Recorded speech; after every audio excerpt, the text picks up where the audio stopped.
Ya call commercials aba na minim se ne wotie ya bia wotie na asopam na mehye nkran se enuro yi bia ne ehia wo no bomodene na call mo asuaye na woni omo ending komo na omo nyina omo ya ade papa yo ya ba the second segment of this program enti me mamu nyina akwa ababiom ai enne ye Friday sene ye nyina sinim no edru Friday say ya yetie nsem no enu achi no ya de nkyerɛkyerɛ ai etoaso. I welcome all my viewers and listeners to today's segment of the program. It is normal for us on Fridays. After listening to our cases, we reserve about 30 minutes for this purpose of teaching on marriage. We have been at it since the beginning of this program a year ago. I know some of you have followed us consistently, and I want to applaud you for that. We are continuing this time. We are still on the subject of, are you a man or a husband? This is what we are doing, and we have been doing for the past 4, 5, 6 weeks, I think. Yes. And it is so important because God is looking for husbands. When God ordained marriage, he had a husband in mind, not just a man. Because he had already created a man, placed him in the garden. But he saw his condition and realized that he needed to upgrade him to a husband. And he did something. And how he relates to that lady is what makes him the husband that God had in mind. And like I say every day, this teaching is so that we will get certain things right in our preparation for heaven. We prepare to go to heaven.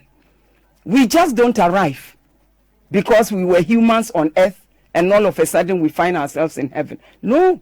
And that is why Jesus warned us. It is not Lord, Lord. It is they that do the will of my Father in heaven. And this includes our marriages. We have been talking about a man and a husband.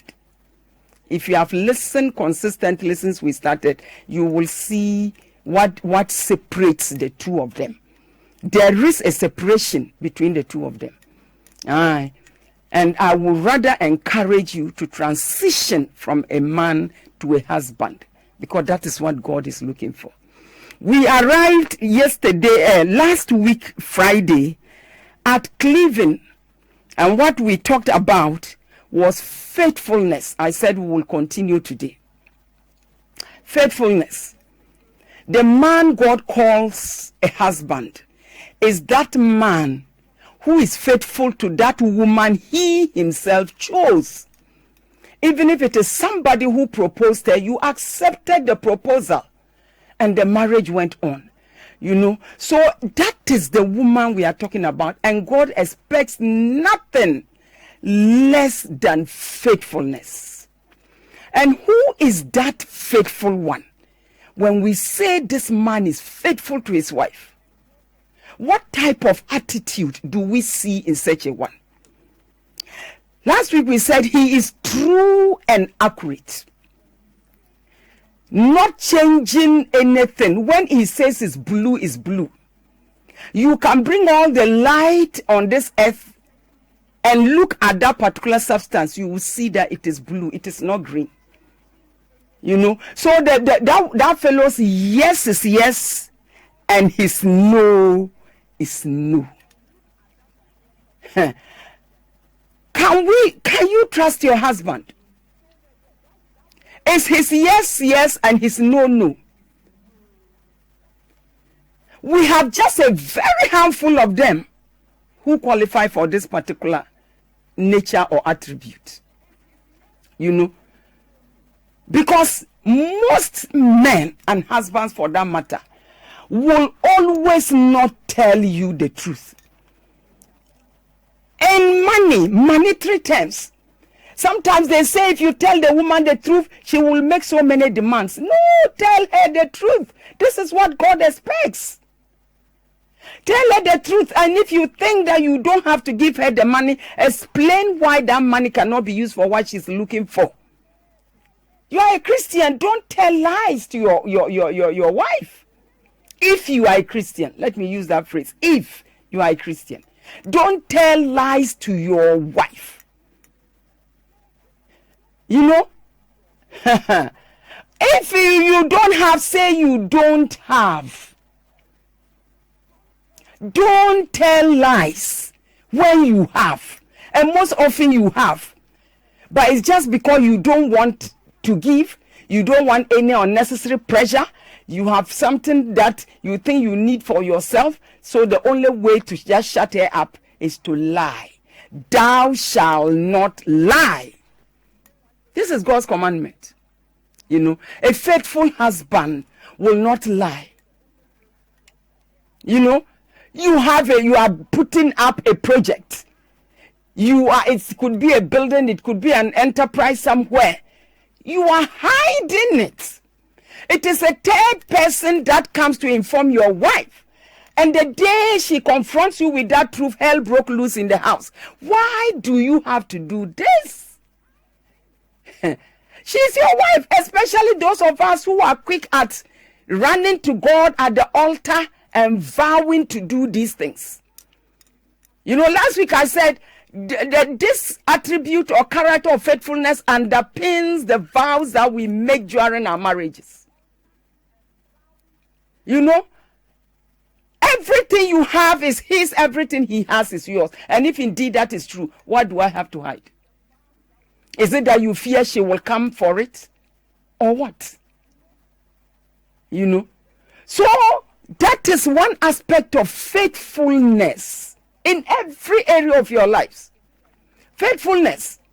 There was one guy, I was listening to him on radio, and he said, for once I told the truth to my wife and it paid. And this was what happened.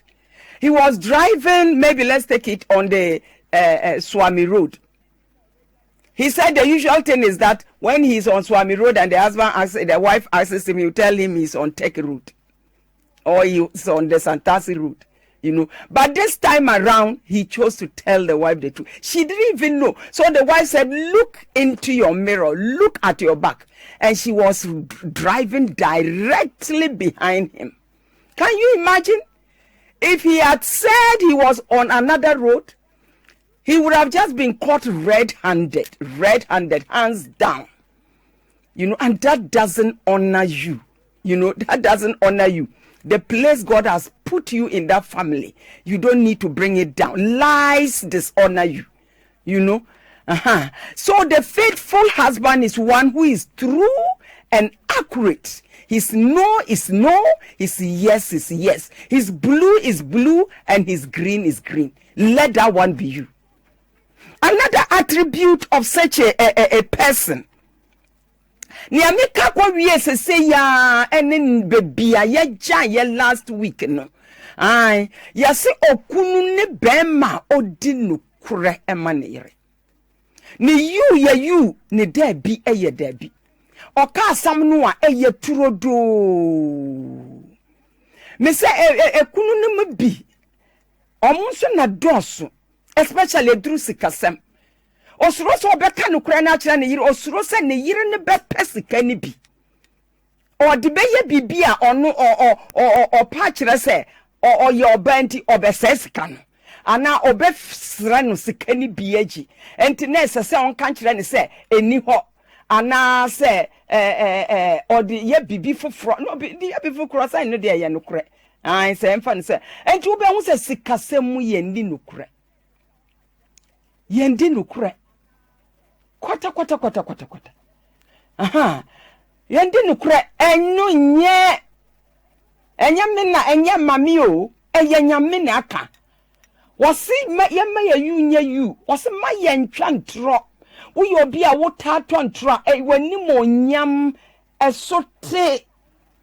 Especially we ye kunu abebi ya nyame peja wo ewo sa fidue wo yu ye tre ye nyina ye hwe na ye sua bibi afiri wo ho wo de ntro die nima ye nyina ye be ye ntrofo wo sa fie ho because no na ye be ye dia wo ye no na ye nyina be ye bi enti okunu anyame ehwehwen ene obi a oka nukure oka wonim se ampa ye nukure osa ade ye tuntum ye tuntum osa ye green ye green na meka se abrantie bi na odi na dance osa ono no onta nka nukure o aka ne nukure banye nanso dakoro bi oka nukure ma ne boan was wo kaka ena ne kunu na ne yiri o drive car na edi na chi pe ena o friend ne yiri ne share that friend o se wo wahi ena o ka no kura no se menam santase kwanso ena ne yiri ne ka kire se hwehwe no hwewo chi o hwe na chi na ne yiri ne na di na chi en o se sa da no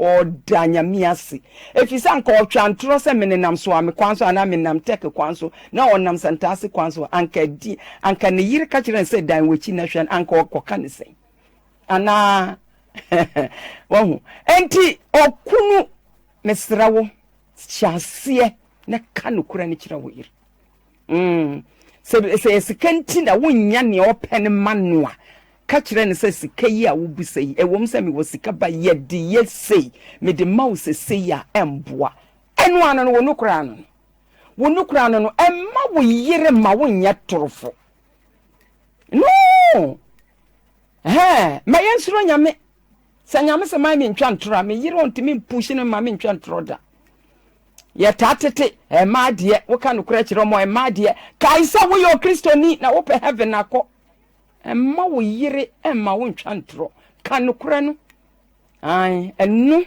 a ka faithfulness no. The second attribute of a faithful husband is his ability to be trusted and relied on. So wo betimi ade wo ho atone so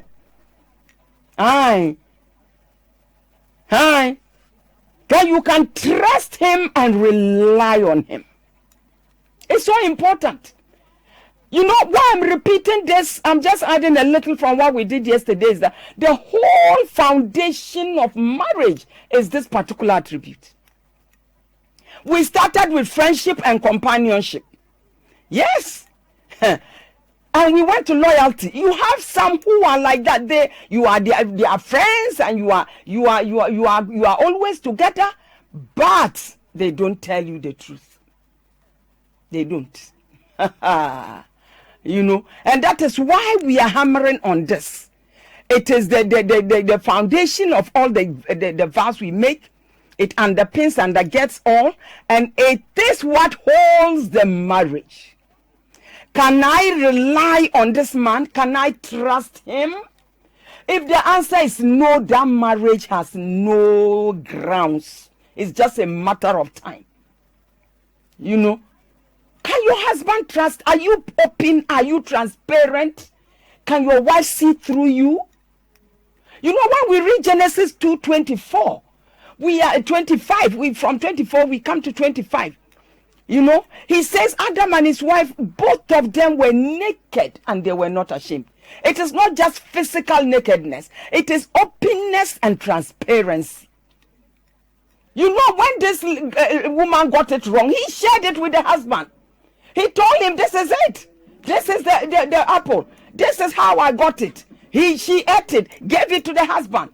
They shared. He was open. He didn't hide it. You know, even though it was wrong. You know, but do we have such husbands whom you can trust? It sends us back to the truth and the accuracy we just dealt with. We hide a lot of things. How many men are bold enough to come out and tell their husbands that their wives that this is my girlfriend? It wouldn't happen. Even if you catch him, he will find an excuse. That lady will automatically be his cousin, something else. Yes, you know. So you will realize that the moment your wife gets to know, you know, that she cannot trust you, because of that, she doesn't even rely on you. You know, and the moment you get to that juncture, headship is shaking in that marriage. And this is where we start screaming at wives that they are disrespectful. There is the foundation for it.